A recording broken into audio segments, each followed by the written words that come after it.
Vamos lá então, galera. Primeiramente, vamos lá, João? Beleza? Tá rodando lá? Funcionando? Vamos lá, galera, né? Hoje, galera aí tensa aí, só os fortes estão presentes, né? Muitos aí deixando de pular o seu carnaval, mas com uma proposta boa e com certeza aí vocês já estarão lá com o nomezinho naquela belíssima lista lá de aprovação na primeira fase, né? Logo, logo. Exame chegando aí, março está batendo nossas portas, temos que correr atrás do prejuízo também e buscarmos estudar aí as matérias principais, inclusive essa de hoje que nós vamos ter, que é uma matéria super tranquila. Na realidade é uma matéria que nós temos um número menor de questões, mas ao mesmo tempo, muitas vezes pode ser que as duas questões que fecham a nossa prova, né? É ruim quando a gente chega nos 39, né? Então essa aqui já vai acumular duas questões para vocês, tendo a necessidade de acertar só mais 38, né? Então, hoje, pessoal, né, eu tive essa missão passada pelo nosso grande chefinho e coordenador Kleber, de estar trabalhando um encontro com vocês com o direito do consumidor. Então, a gente vai tentar esmiuçar o máximo possível, mas, ao mesmo tempo, ser bem objetivo, trabalhando nos pontos principais que são cobrados hoje em uma primeira fase da OAB em direito do consumidor. É claro que o material que nós passamos para vocês, pessoal, ele é um pouquinho mais aprofundado, tecendo bastante comentários para uma leitura um pouco mais aprofundada com um tempo maior. Aqui nós correremos um pouquinho com vocês para trazer os pontos principais dentro desse conteúdo, para que nós tenhamos a oportunidade de atingirmos êxito nessas duas questões. E é claro, pessoal, que o primeiro passo, quando nós observamos a disciplina de Direito do Consumidor, dar uma analisada nas últimas questões cobradas, para ser mais exato, desde as questões de 2010, desde a nossa unificação. Dentre as duas questões cobradas, quem já observou, quem já está fazendo esse levantamento, uma das questões sempre trabalha com responsabilidade civil. Passa e vira de uma prova para outra, sempre uma das questões, ele nos cutuca um pouquinho sobre responsabilidade civil, vício, defeito, aplicabilidade da norma, prazos, garantias, e muitas vezes nós confundimos um pouquinho esses prazos, não entendemos a diferença entre vício e defeito. A FGV adora a substituição desses dois institutos, e isso é complicado muitas vezes para nós lá no dia da provinha. Então a gente vai trabalhar com bastante cautela também, um pouquinho dessa parte de responsabilidade civil e tecer comentários nos pontos principais na parte geral do Código de Defesa do Consumidor, entre o artigo 1º e o artigo 54 da Lei 8.078 de 1990. E para a gente começar, pessoal, essa aulinha de hoje, nada mais que justo, né? Questão essa que caiu em 2012 na OAB, é entendermos um pouquinho essa natureza do Código de Defesa do Consumidor, o porquê que ele foi criado, né? Muitas vezes nós deixamos isso um pouquinho de lado, mas em 2012 para 2013, se eu não me engano, a última prova de 2012 é a primeira de 2013, ele nos perguntou qual era o objetivo, qual era o interesse do Código de Defesa do Consumidor por uma questão lá na prova. E muitas vezes nós passamos isso em branco, deixamos de fazer a leitura do próprio artigo 1º do nosso CDC, e isso, pessoal, pode nos complicar no dia da prova. Então, o que eu quero de vocês a partir de agora? Entender um ponto crucial nas relações de consumo. Quando nós falarmos de CDC, quando nós falarmos da Lei 8.078, galera, primeiro passo, entendermos que esta relação, ela será, pessoal, a relação de consumo, ela será de interesse público. As relações de consumo será de interesse público. Será uma norma cogente, uma norma de cobra, cogente. Interesse público e será uma norma cogente. Por que uma norma cogente, galera? O direito do consumidor é uma norma obrigatória, de interesse público cogente. Interesse público cogente. Aqui, pessoal, nós trouxemos algumas partes também evolutivas do próprio Código de Defesa do Consumidor quanto às suas aplicabilidades, tá? Ele surgiu aí do artigo 170, nós tivemos a nossa ADCT número 48, que determinou a criação do Código de Defesa do Consumidor, que ele era para ser disponibilizado no Brasil em 2 meses, né? Mas como no Brasil tudo é um pouquinho mais demorado, esses 2 meses se converteram para 2 anos. Então, a ADCT lá da Constituição de 1988, tivemos a criação do CDC somente em 1990, onde entrou em vigor em 1991.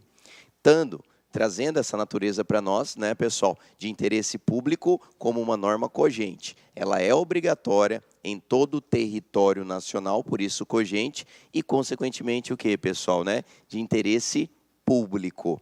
Eu digo isso para vocês porque nós tivemos alguns doutrinadores que ainda debatem a aplicabilidade do CDC como uma norma de direito privado. Tá?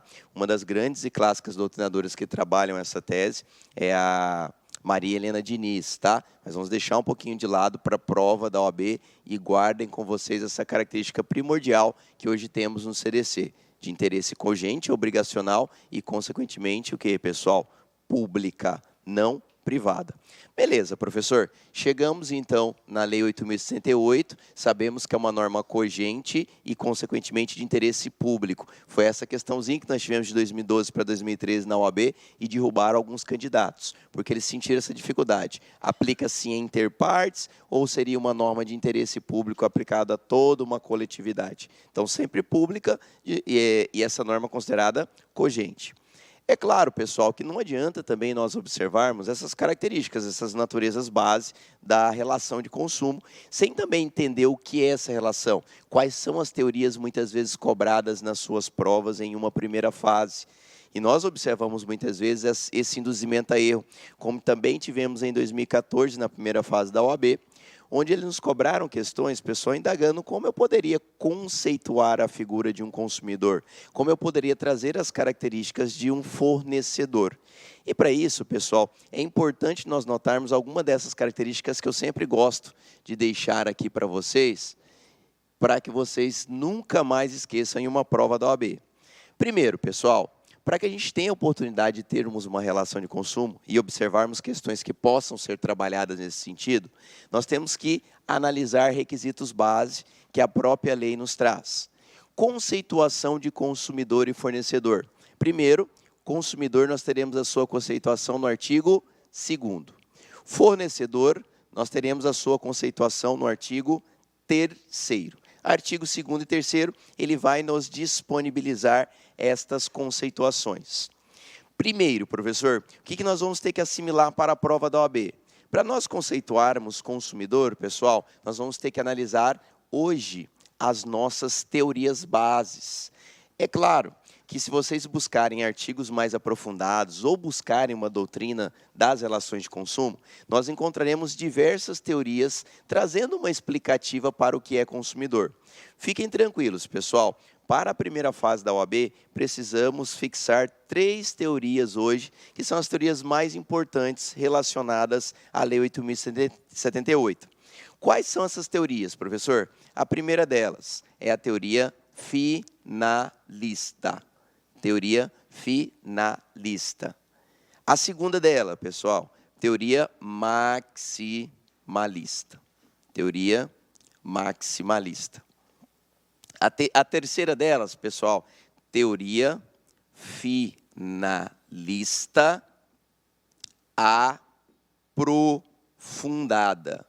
Finalista aprofundada. Também conhecida como mista ou mitigada.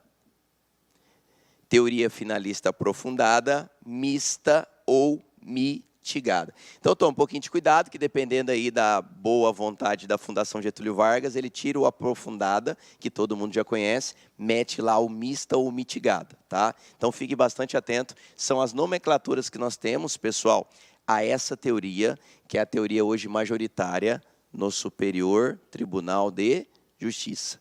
Então, já fiquem atentos, que é uma teoria com grande, né, pessoal, de grande importância e tem grande chance de ser suscitada por alguma questão ou alguma das alternativas da sua prova relacionada a direito do consumidor, tá? Teoria finalista aprofundada, mista ou mitigada, posicionamento hoje do Superior Tribunal de Justiça, do Superior Tribunal de Justiça. Pessoal, outro ponto importante aqui. Como nós temos 3 teorias definindo o consumidor, é bom nós ficarmos atentos porque as características de todas elas, dessas 3. A teoria finalista, galera, ainda hoje é considerada a teoria base das relações de consumo. Então, se nós pegarmos uma questão lá na prova, por exemplo, falando conceitue consumidor conforme a Lei 8.078, ou amparados pelo Código de Defesa do Consumidor, analise as questões abaixo, ou analise a conceituação de consumidor. Todas as vezes que a questão debater diretamente na lei, ou buscar que vocês conceituem consumidor perante o nosso código, lembre-se, nós vamos aplicar a primeira teoria, que é a teoria finalista. É ainda a teoria regra, é ainda a teoria base que nós temos. Mas o que nós temos, como que nós observamos a conceituação de consumidor, professor, em relação à teoria finalista? Galera, a teoria finalista, como já dito, ela já nos traz a conceituação de consumidor no próprio caput do artigo 2º. E ela nos fala o seguinte: consumidor será toda pessoa física, consumidor será toda pessoa física ou jurídica, toda pessoa física ou jurídica que adquire produtos ou serviços, como, como destinatário final, Então, notem, são pessoas físicas ou jurídicas que adquirem produtos ou serviços como destinatários finais. Ou seja, pessoal, aqui que é o grande boom e a grande pegadinha da maioria das nossas provas de primeira fase de concurso público de OAB. Nós não conseguimos muitas vezes identificar o que seria essa destinação fim, o que seria um destinatário final. Em regra, pessoal, para que eu seja considerado um destinatário final, eu tenho que retirar o produto ou serviço da cadeia de produção. O que é retirar o produto da cadeia de produção? É utilizar esse produto ou serviço de forma própria. Até aí, tudo bem, professor. Se nós colocarmos na ponta do lápis, muitas vezes, quando eu retiro o produto da cadeia, eu utilizarei ele de forma própria. Mas para a definição do artigo 2º, pessoal, utilizar como destinatário final é quando eu não obtenho lucratividade com esse bem. Então, eu vou lá, pego lá o meu celular, eu utilizo sem obter futuras lucratividades e nem mesmo utilizar esse produto para a minha atividade profissional. Então, notem, pessoal, que para nós termos uma utilização própria pela destinação final, lembrem-se, não vou obter lucratividade, não vou desenvolver a minha atividade profissional. Porque senão seria muito fácil ser consumidor. Bastasse que eu viesse a comprar o produto, pronto, já seria consumidor. Porque eu vou ser pessoa física ou jurídica, estou adquirindo um produto ou serviço, pronto. Na realidade, não. Sou pessoa física ou jurídica, adquiro esse produto ou serviço com uma destinação fim. Utilização própria, sem desenvolver atividade final, sem desenvolver atividade profissional ou tão mesmo obter lucratividade. Então, esse é o primeiro passo que nós temos, pessoal, quanto à definição de consumidor. Então, por isso que a gente tem que ficar bastante esperto nas questões que possam ser cobradas de vocês na primeira fase. Pediu definição de lei, lembre-se, teoria finalista, lembre-se que consumidor é aquele que tem destinação fim, que não utiliza esse produto para desenvolver atividade profissional, nem mesmo para obter lucratividade, tá? Então, aí, pessoal, como já caiu em primeira fase, nós tivemos uma questão falando sobre o advogado que adquire um notebook para o seu escritório, para que ele peticione. Se nós analisarmos a teoria finalista, pessoal, esse advogado não seria consumidor.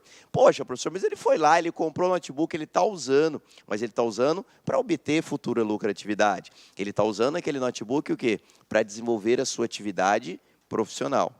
Então, por isso que a gente tem que o quê? Observar bastante esses detalhes para nós não perdermos questões no dia da nossa provinha. Então, notem, pessoal, que essa é a primeira característica e conceituação que eu possuo. Nós temos outras conceituações de consumidor, outras evolutivas, desde 1990? Sim. E elas também, muitas vezes, são suscitadas em primeira fase da OAB. Depois da teoria finalista, pessoal, que ainda é a teoria base, nós tivemos também o desenvolvimento de uma nova teoria, que é a teoria maximalista, tá? É a teoria mais simples que nós temos dentre as três. Por quê, professor? Hoje ela já não é mais suscitada na prática, nós não dá mais a utilidade. Abre-se prazo para impugnação, abre-se prazo para defesa e 5 dias para decisão. Toda decisão cabe recurso. Lista, pessoal, entende que consumidor é simplesmente aquele que adquire, é simplesmente aquele, pessoa física ou jurídica que adquire um produto ou serviço. Pessoa física ou jurídica que adquire um produto ou serviço. Ponto final. Então, olha o tanto que nós melhoramos na teoria maximalista, né? Prova perguntou, pessoal, não tem como nós errarmos. Se trabalhar em relação à teoria maximalista, é só ficar o seguinte, é sempre aquele, seja física ou jurídica, que está adquirindo um produto ou serviço, ponto final. Ele já estaria amparado pelo Código de Defesa do Consumidor. Essa teoria, pessoal, circulou por um bom tempo a nível nacional e era muito aplicada na prática pelos nossos profissionais, ou seja, pelos nossos advogados. Até que nós tivemos uma grande confusão, um grande conflito dentro do próprio Poder Judiciário. Em que sentido, pessoal? Como a teoria maximalista era muito ampla, nós começamos o quê, pessoal? Observar que a lei estava perdendo a sua especialidade, porque o CDC ele foi criado para aplicar em casos especiais, por isso chamado de uma lei especial. E quanto à teoria maximalista, eu não precisaria ter nenhuma característica. Bastava o quê, pessoal? Eu chegar no lugar e comprar o produto. Demonstrei o nexo de causalidade e pronto, já era consumidor. Então, o próprio Código Civil começou a ficar de lado. Mesmo sendo uma lei geral, pessoal, ele era o quê? Né? O nosso plano B. Nas circunstâncias que eu não tinha a teoria finalista, para eu buscar reparação civil, eu tinha que ir lá no nosso Código Civil, Lei 10.406 de 2002. Com isso, pessoal, nós tivemos uma grande evolutiva no Brasil. Por quê? Os nossos tribunais deixaram de aplicar a teoria maximalista, ou tornou-se à época uma corrente minoritária, em virtude dessa grande ampliação da conceituação de consumidor, e com isso, os tribunais começaram a sentir uma grande dificuldade. Por quê, pessoal? Nós tivemos uma grande evolução nas relações de consumo, na circunstância do consumidor nesses últimos 18 anos, e o que nós tivemos? A criação de uma terceira teoria, que é a teoria que caiu em 2014 na nossa prova. Essa teoria, pessoal, ela veio com a seguinte importância para os nossos estudos de primeira fase: desenvolver a conceituação de consumidor sem perder a sua especialidade. Então, foi um grande problema que nós tivemos até que chegássemos, pessoal, à aplicação desta teoria finalista aprofundada. Ela veio a ser aplicada por uma das primeiras vezes no Brasil, no STJ, com o relatório da ministra Nancy Andrighi, no qual ela utilizou, pessoal, essa linda teoria conhecida como teoria finalista, desenvolvida pela famosa Cláudia Lima Marques, né, uma grande doutrinadora que hoje nós temos nas relações de consumo. Essa teoria, pessoal, a fins de conhecimento em primeira fase, notem, ela não dará mais importância à destinação do produto ou do serviço. É isso mesmo. Teoria finalista aprofundada, ela não dará importância, pessoal, ao que nós iremos fazer com o produto ou serviço. Então, o primeiro passo é nós observarmos que chegou lá na prova, ele trouxe alguma definição de STJ, apontamento dos tribunais, últimas decisões, lembre-se, teoria finalista. Ou seja, não dará importância à destinação do produto ou serviço. Por que hoje essa teoria, professor, de forma bastante vulgar e simples, ela não trabalha com a destinação do produto? É essa evolução que nós precisávamos. Ou seja, pessoal, na prática, tudo que comprávamos teríamos que trazer no papel o que nós estávamos fazendo com ela. Então, muitas vezes, nós deixávamos de ter relação de consumo porque não se encaixava na destinação final.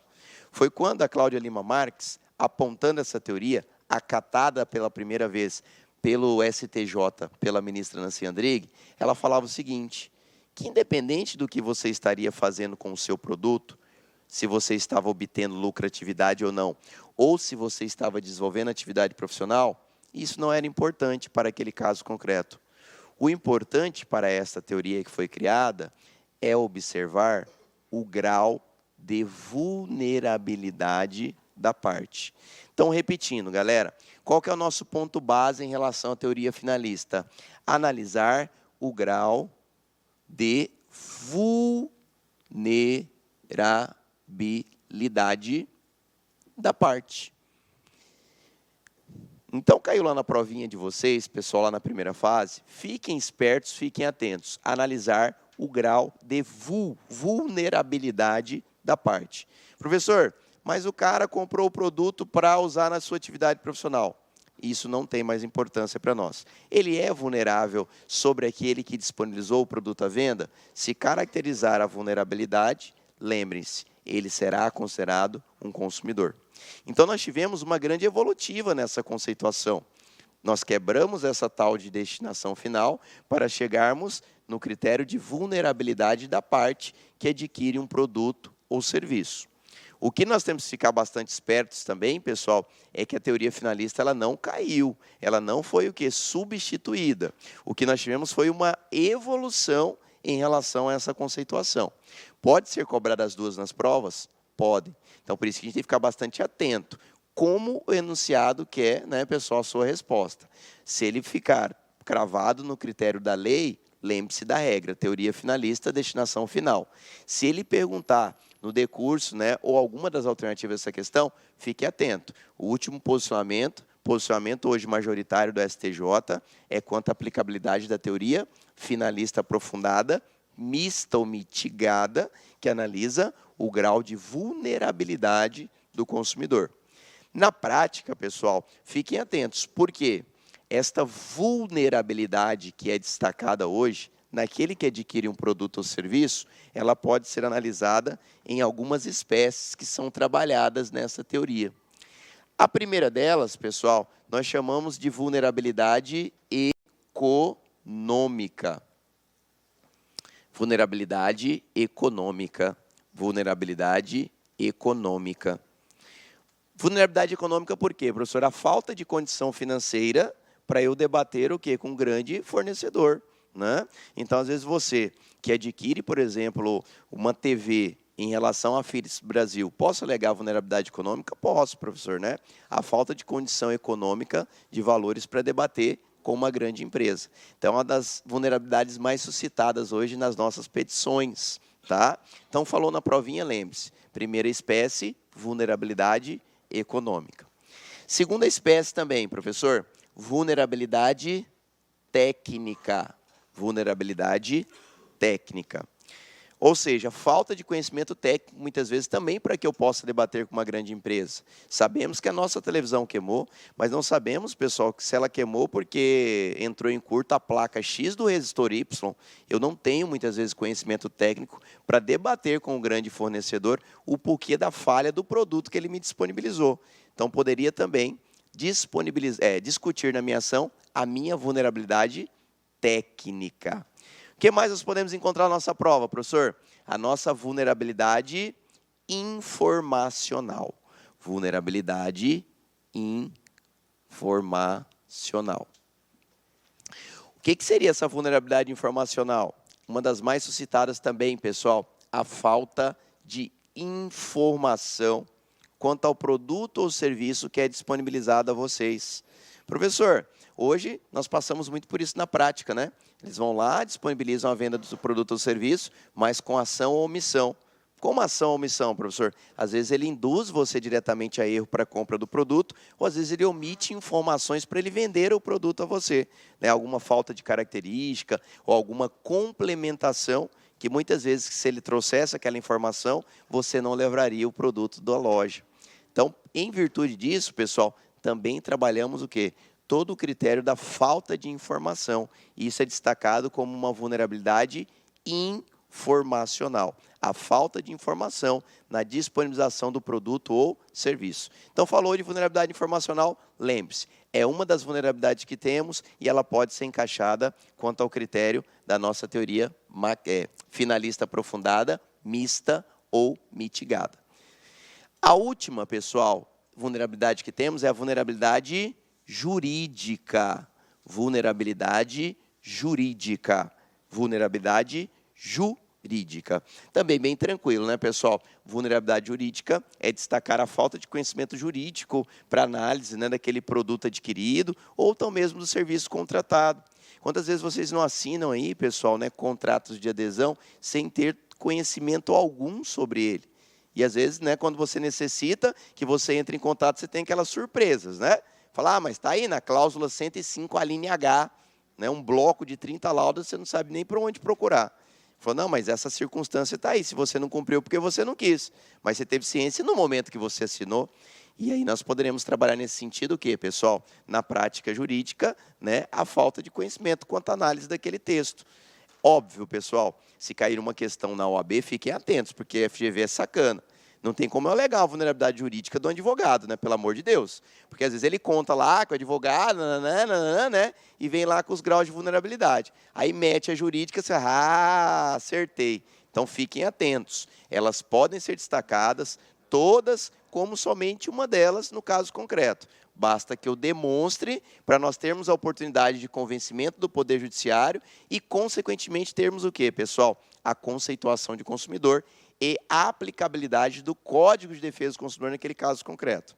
Então, já por diversas vezes, nós tivemos questões em primeira fase, indagando vocês sobre as conceituações de consumidor. Então, não tem como deixar passar isso em branco e trabalhar as 3 principais teorias que são suscitadas em primeira fase de OAB e na maioria dos nossos concursos públicos que suscitam relações de consumo de vocês. Tá? Então, o primeiro passo nosso de hoje era definir o quê, pessoal? A conceituação de consumidor. Vamos lá. Do outro lado também, pessoal, nós vamos ter que definir o quê? Fornecedor. Eu necessito saber quais são as características principais. Óbvio que a gente vai perder tempo, porque a gente tem muita matéria hoje. Para fornecimento de produtos ou serviços, o que eu preciso possuir, professor? Primeiro, galera, fornecedor pode ser o quê? Toda pessoa física ou jurídica. Então, caiu na sua prova, tanto uma pessoa física quanto jurídica pode te ofertar um produto ou serviço.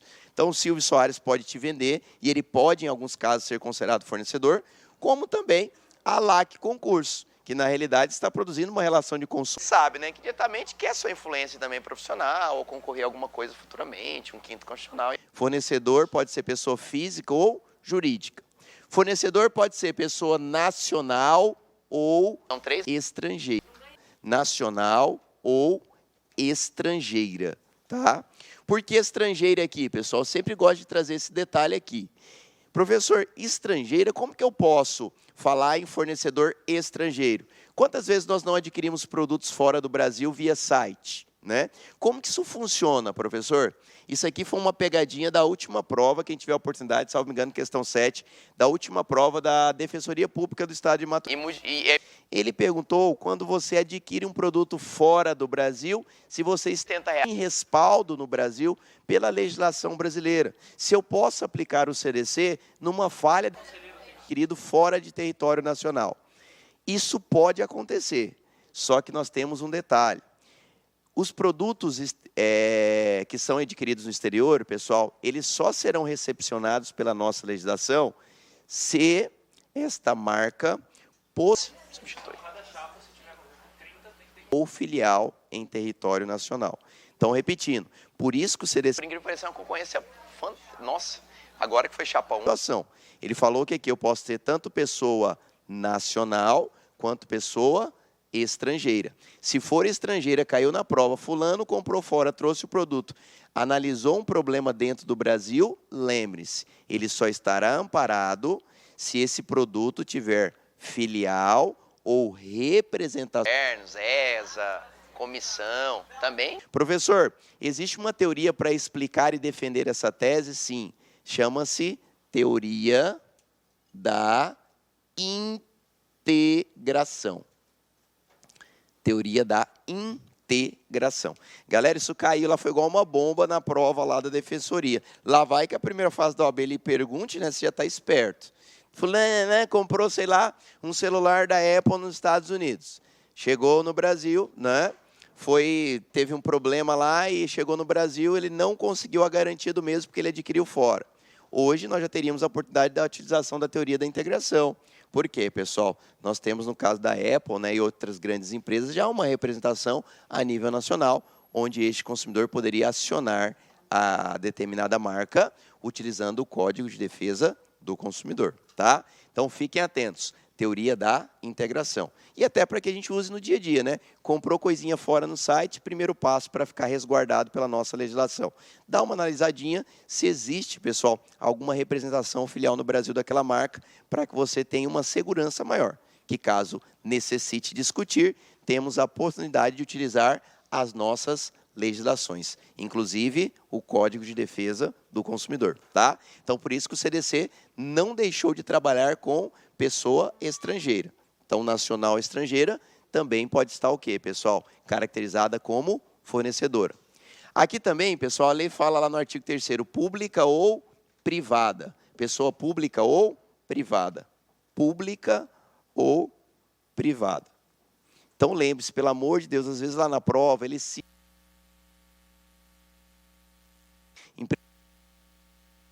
sim em relação de consumo, tá? A gente tem vários casos práticos que vocês podem observar. Aqui mesmo em Cuiabá nós tínhamos a Sanecap, que prestava água e esgoto, né? Era uma empresa pública. E quando ela negativava indevidamente o seu nome, você acionava ela judicialmente, nós tínhamos uma relação de consumo. Ela era uma prestadora de serviço para o município de Cuiabá, né? A antiga rede Semat, né? A famosa e conhecida Semat, era também uma empresa pública no qual prestava o serviço de condução de energia aos lares de vocês. E quando, né, era interrompida a prestação daquele serviço de forma indevida, nós acionávamos a marca e, consequentemente, baseando numa relação de consumo. Então, por isso, nós temos que ficar bastante atentos, que em alguns casos concretos, lembrem-se, a pessoa pública também pode ser fornecedora de um determinado produto ou, consequentemente, de um determinado serviço. Aqui, pessoa pública, pessoal, muitas vezes nós vamos estar relacionado o quê? A prestação de serviços essenciais, tá? Então, notem, pessoa pública, muitas vezes, vai estar o quê? Relacionado a serviços essenciais. Sim? Sim, também, sem problema algum, tá, pessoal? Inclusive os mistos como o Banco do Brasil. Tá? Então, lembre-se, pessoal, por que eu falo de serviços essenciais quando eu falo aqui na prestação desses serviços?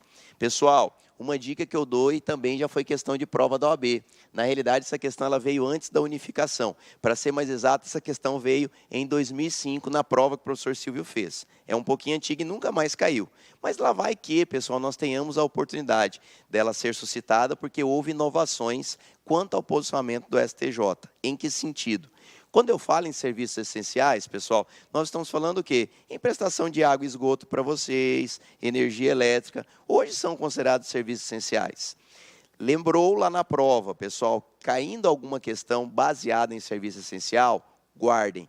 Os serviços essenciais, galera, conforme previsão do artigo 21 do CDC, eles sempre serão o quê, pessoal? Contínuos. Serviços essenciais sempre serão contínuos e ininterruptos. Contínuos e ininterruptos. Ou seja, pessoal, eles não podem parar, né? Toda vez que a gente vê energia elétrica, a gente vê corte de água, e fala, por que você cortou? Não pode cortar, eles são ininterruptos. Certo, pessoal?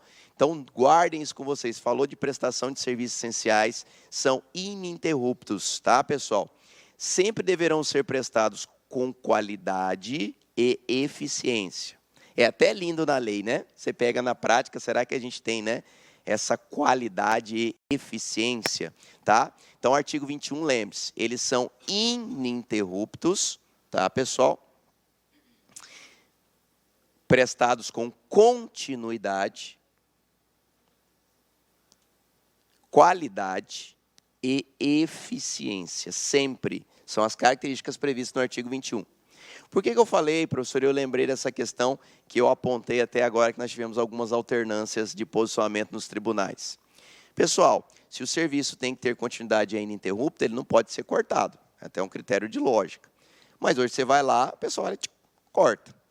Não pagou a conta, vai lá e corta. Conta às vezes paga, ele vai lá também, corta, né? Então, muitas vezes a gente não tem saída.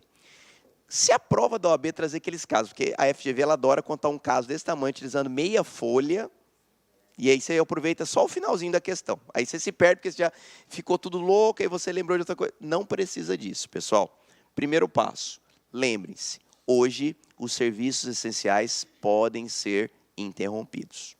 Tá? Mas, professor, está indo, né, de frente, está entrando em conflito com o próprio artigo da lei? Entendo que sim. Mas, como a gente quer acertar essa questão na prova da FGV primeira fase e passar, vamos buscar o gabarito que ela quer. Depois a gente mete um hashtag chupa FGV e pronto, né? Mas antes a gente tem que tirar 40 pontos.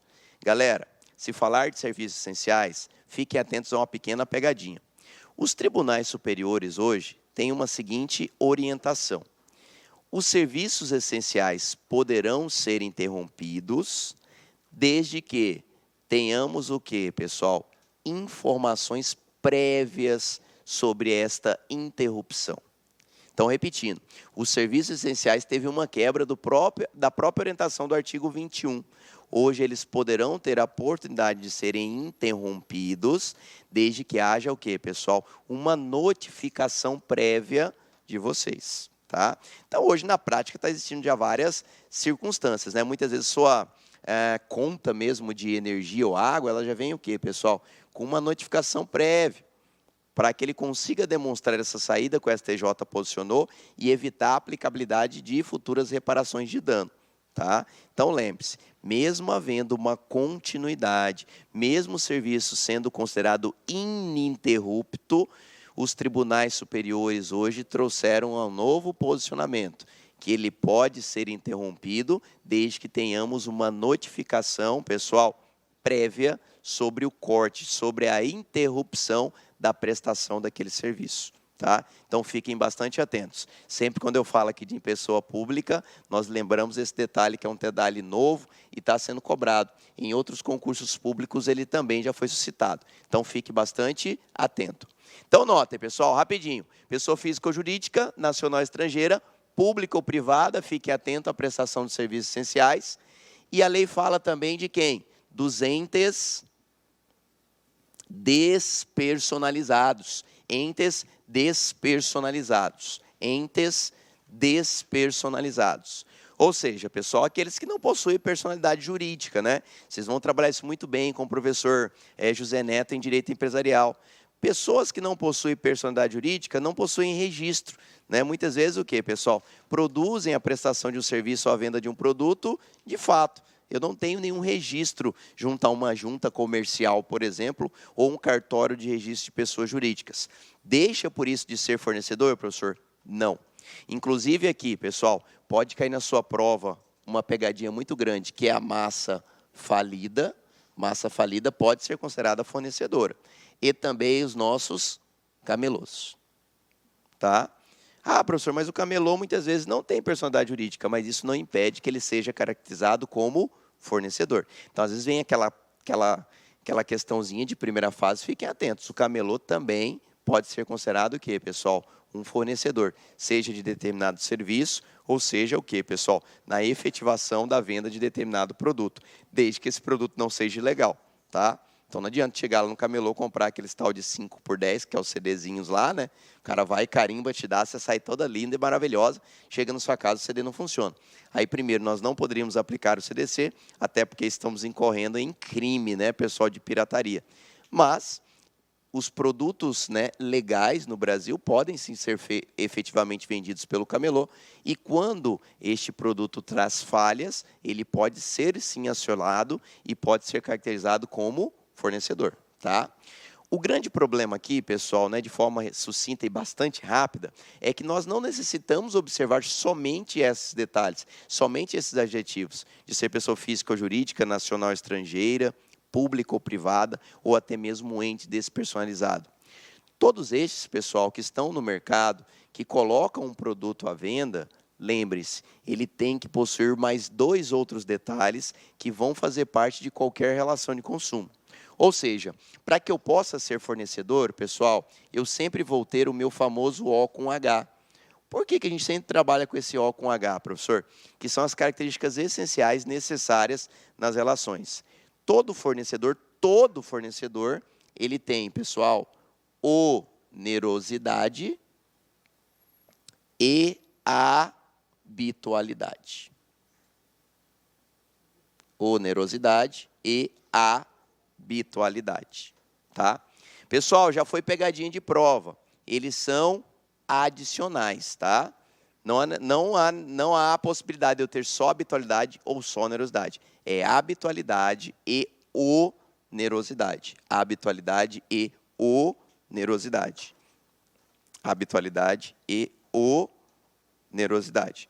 Então, lembre-se, galera, caiu gratuidade na sua prova, tá?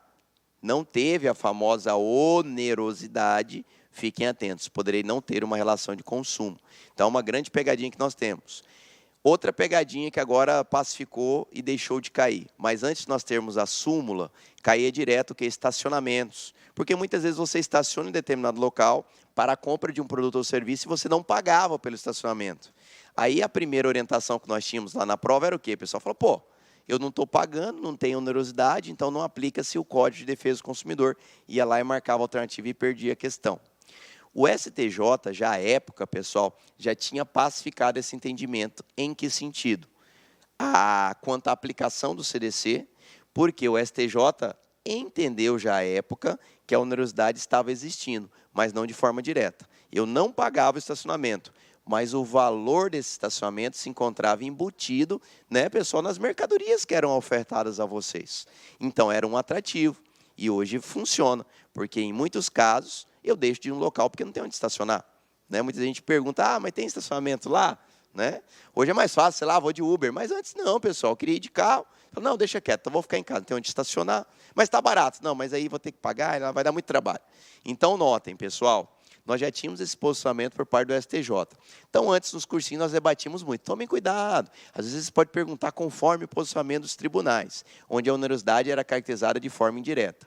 Hoje, isso já foi solucionado. Por quê, professor? Porque nós tivemos a criação de uma súmula. Tá? Toda vez que falarmos de estacionamento, pessoal, lembre-se da súmula 130 do STJ. Tá? Súmula 130 do STJ.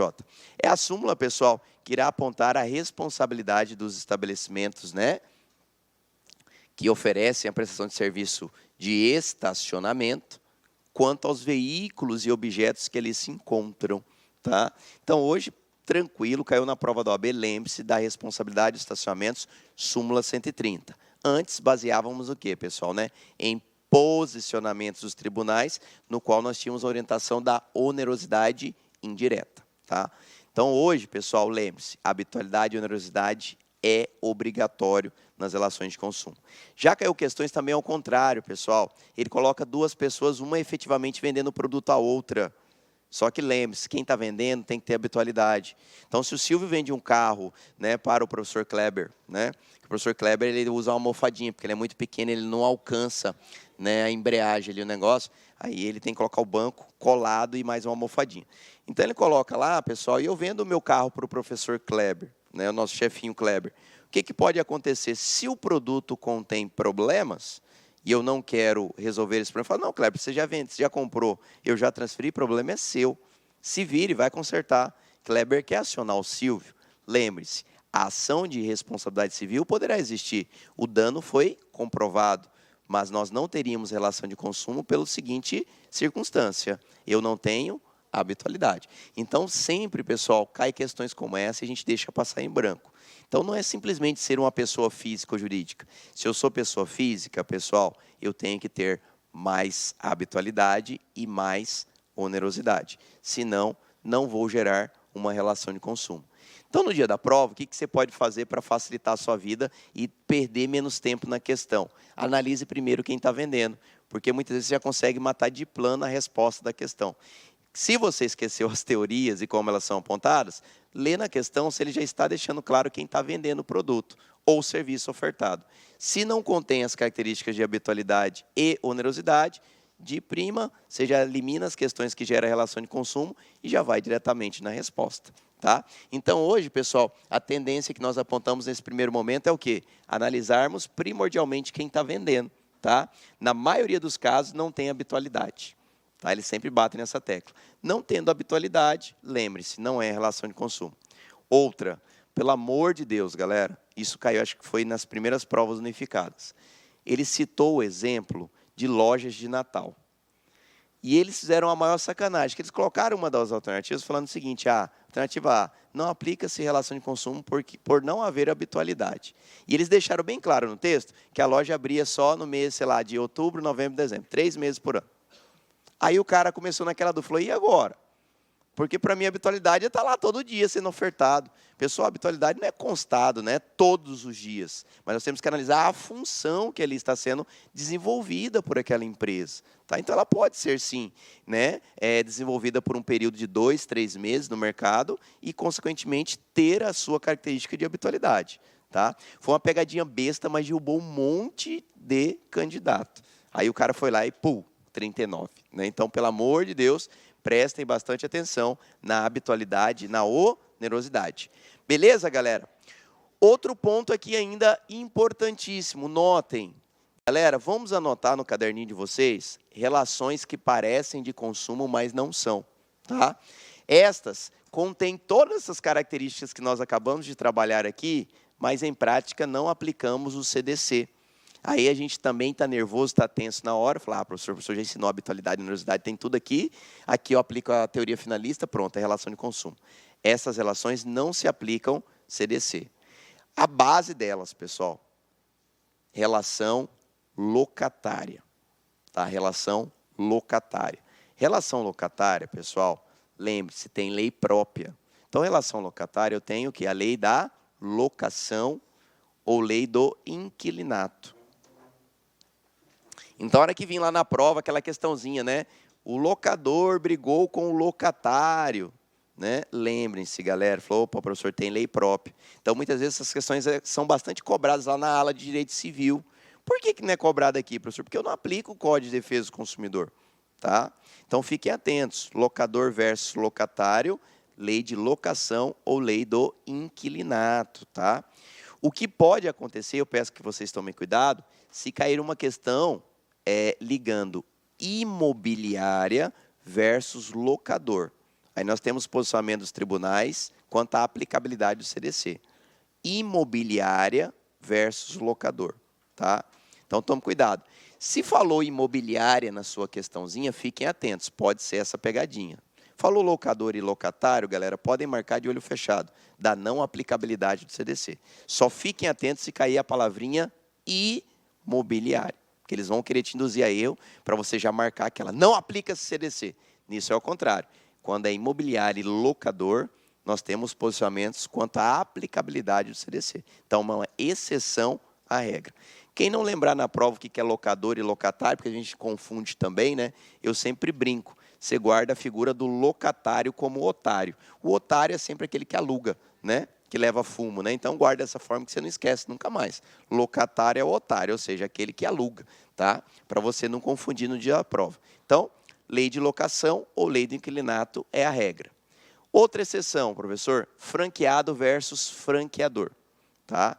Franqueado versus franqueador. Franqueado versus franqueador.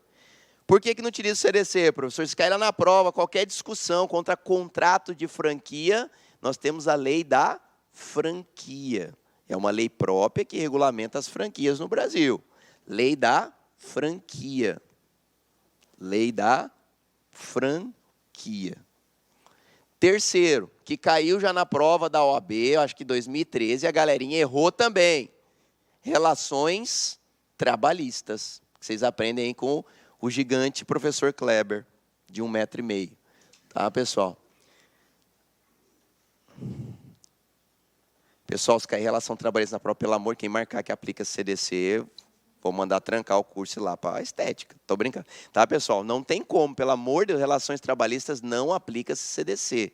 Tá? Relação trabalhista, professor Kleber, né? CLT. Porque, infelizmente, tem que estudar sub-ramo do direito, né? Então, você tem que estudar direito do trabalho. Tá brincando?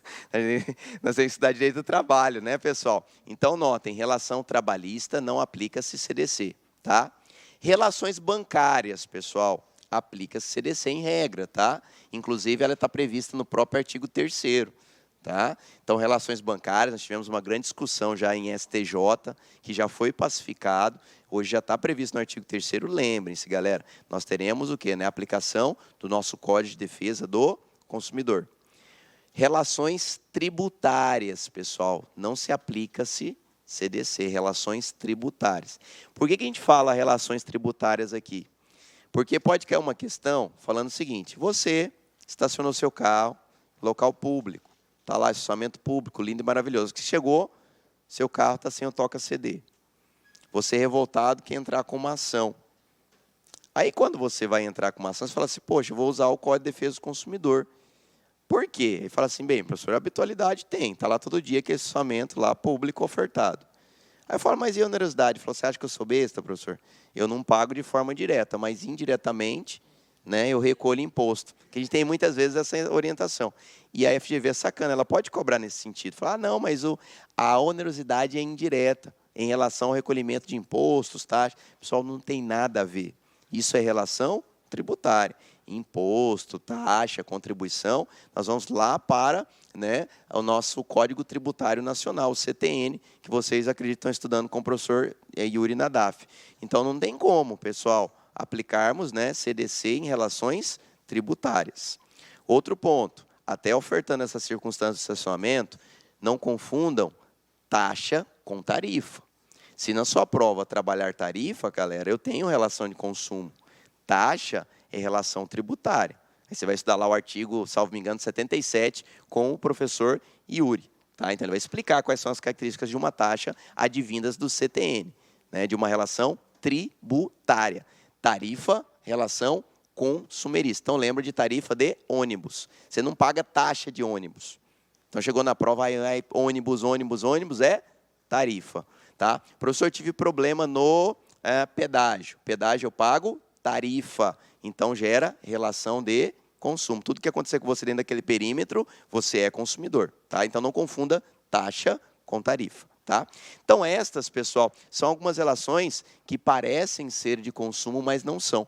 E passe e vira, a prova gosta de nos cobrar. A última, condômino versus condomínio. Tá? Condôminos versus condomínios. Outra briga que nós temos, às vezes, em condomínio, repetido, se aplica-se CDC, primeiro, regulamento interno, né, regimento interno, e na falta deste ou na lacuna deste, nós temos o quê, pessoal? Código Civil. Tá? Então, repetindo, condômino versus condomínio, caiu na sua prova qualquer briguinha, por isso que raro cair na ala de direito do consumidor, sempre cai no direito civil. Tá? Por que isso, professor? Porque não existe relação de consumo. O que nós vamos trabalhar lá, primeiro é o regimento interno, que faz lei entre as partes, e na falta deste ou na omissão deste, nós temos em segundo plano o Código Civil, né? Lei 10.406 do ano de 2002. Tá? Então, pessoal, essa é a primeira fase que nós temos para entendermos o que é relação de consumo e para nós o que? Buscarmos as orientações devidas. Caem muitas questões nesse sentido? Diversas, pessoal. Se vocês pegarem as últimas provas da OAB, diversas questões foram trabalhadas em relação de consumo de forma direta, critérios conceituais. Então, por incrível que pareça, nós temos que analisar todas essas características para que você não perca nenhum tipo de questão nesse sentido. Segundo passo, pessoal, em relação ao direito do consumidor também, que é bastante importante. Se nós estamos falando em conceituações, muitas vezes nós observaremos na nossa prova um critério importantíssimo que é bastante suscitado no dia a dia. Inversão do ônus da prova. Tá? Inversão do ônus da prova. Cara, primeira fase de magistratura adora perguntar isso, né? Inversão do ônus da prova. Inversão do ônus da prova. Rapidinho também, pessoal, gravem com vocês, inversão do ônus da prova. Qual é o momento adequado? O momento adequado para inversão do ônus da prova. A última orientação que nós estamos tendo do STJ, pessoal, que ela deve ser feita o quê, né? No despacho saneador, no primeiro momento, no momento de instrução do processo. Nós encontrávamos uma orientação anterior que ela deveria ser feita no momento da sentença. Falou em sentença, risque da sua prova, tá, galera? Já foi derrubada essa orientação, até porque na sentença os próprios tribunais entenderam que deixavam de oportunizar a parte contrária que ofertassem as provas necessárias na sustentação da sua defesa. Então, hoje nós estamos trabalhando com o despacho saneador, aquele primeiro momento, aquele primeiro contato. Então, quem já, né, está aí no mercado de trabalho, observa que o primeiro despacho que nós temos por parte do magistrado já é a orientativa na inversão do ônus da prova ou não. Até aí, ótimo, professor, se cair na prova, a gente já observa aí se, até por um critério de lógica, temos a oportunidade de acertar. Só que eles ainda aprofundam um pouquinho mais. Porque quando eu falo em inversão do ônus da prova, galera, primeiro passo, é analisarmos que ele está no artigo 6º, inciso 8º do Código de Defesa do Consumidor. Lá, a inversão do ônus da prova, pessoal, ela pode trabalhar em duas circunstâncias, que muitas vezes nós deixamos passar em branco. Inversão do ônus da prova, ela pode ser na possibilidade op legis ou op judicis. Op legis ou op judicis. Professor, já caiu essa questão já na prova da OAB primeira fase, já antes da unificação. Tá? Então, ainda era a época mais antiga. Tá? Depois, eu não observei nenhuma questão mais nesse sentido, de forma direta. Lá vai que no exame 28, seja a questão número 44 do caderno branco, tipo 1. Né? Então, fica de FGV, eu espero tudo. Eu falo, não, é obrigatório. Né? Eu falo, não há a necessidade. Tá? Pela lei. Tá? Inversão op judicis, inversão pelo juiz. Difícil pra caramba, né, pessoal? Mas no dia da prova, né, fiquem espertos. Legis de lei, judice de juiz, de judiciário. Como que funciona isso na prática, professor? Regra. A inversão do nosso CDC, ela será na modalidade op judicis. Aí é a grande pegadinha, né? Porque você fala de lei, legis, de advogado. É regra. Esqueça, tá, pessoal? Op judicis é a regra na inversão do ônus da prova. O que é essa inversão op judicis, professor? Inversão do ônus da prova em regra no CDC, ela não é obrigatória, ela não é automática. Inversão regra no CDC não é obrigatória, não será automática. Não é obrigatória, não é automática. Então, veio lá a palavrinha, a inversão do ônus da prova em regra nas relações de consumo é automática. Falso. Inversão do ônus da prova nas relações de consumo é obrigatória. Não é, galera. Não é. Ah, professor, mas parece que eu sempre estudei que era, então estudou errado. Tome muito cuidado com isso, é uma grande pegadinha. Porque você fala, parte vulnerável, parte mais fraca, inverte o ônus, não é assim. Regra, op judicis. Por que op judicis, pessoal? A inversão do ônus depende do juiz. Tá? É o juiz que irá inverter o ônus da prova. Por isso, houve a criação do artigo com inciso específico. E quando que o juiz inverterá o ônus da prova, professor? Ele inverterá esse ônus quando for analisado a hipossuficiência ou a verossimilhança dos fatos alegados. Então, notem, pessoal, que eu tenho dois requisitos que estão lá na provinha. Verossimilhança ou hipossuficiência. Tivemos uma questão, antiga, acho que 2012 também, que foi lá, muita sacanagem. FGV adora copiar e colar artigo na prova. Pode observar para quem está fazendo questão. Ele copia e cola o artigo, ele vai lá e tira uma vírgula do artigo. É muita sacanagem, né? Porque subentende quase tem que decorar lá a leitura do artigo para você não errar. Aí ele colocou assim, ó, marca a alternativa correta, e coloca tal de itens. O item, ele ajuda e ferra a nossa vida, né? Porque assim, item 1, 2, 3, vamos supor, 1, 2, 3 e 4. Aí o 1, ele coloca aquele bem facinho, que todo mundo sabe. Só que a hora que ele coloca lá, todos têm um 1. Aí você fala, filho da mãe, não dá para eliminar, porque ser o único que eu tenho certeza absoluta é o 1. Aí um tem na A, na B, na C e na D. Você fala, muita sacanagem. E aqui acontece, às vezes, isso, pessoal. Teve uma das provas que ele falou assim, ó, a inversão do ônus da prova op judicis é aquela determinada pelo juiz. Na verificação da hipossuficiência ou verossimilhança. Aí o cara falou, opa, já deixou uma bolinha, falou, essa aqui tá certa. A hora que ele foi ler a B, né, o outro item. A inversão do ônus da prova op judicis é aquele determinado pelo juiz, conforme a verificação da hipossuficiência e verossimilhança. Teve cara que não observou isso, falou, pronto, nem vou fazer porque vai anular essa questão. Porque tem duas respostas iguais. Galera, fiquem atentos, porque a FGV adora fazer isso. Você vê que o único detalhe, pessoal, não é e ou. Será e ou ou. Eles não são adicionais, galera. Eles são alternativos.